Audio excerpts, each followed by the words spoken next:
Hey guys, in this video, I will show you how to make my WhatsApp linked device as primary. All right, so let's begin with the video. If you want to make a linked device, the primary device on WhatsApp, the process is simple. First, choose the phone that you want to become your new primary device. On that phone, open the App Store or Google Play Store and download WhatsApp if it is not already installed. After installing the app, open it and log in using your phone number. Once you complete the verification process, WhatsApp will automatically treat that phone as the main primary device for your account. If your account is already active on another phone and you want to switch the primary device, you should remove WhatsApp from the old phone.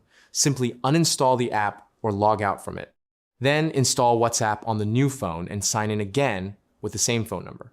When you verify the number on the new device, it becomes the primary device, while other devices become linked devices. After this setup, you can still connect additional devices such as computers or tablets using linked devices inside WhatsApp settings. And that's it.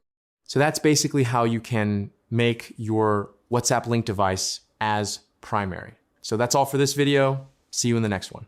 Thanks.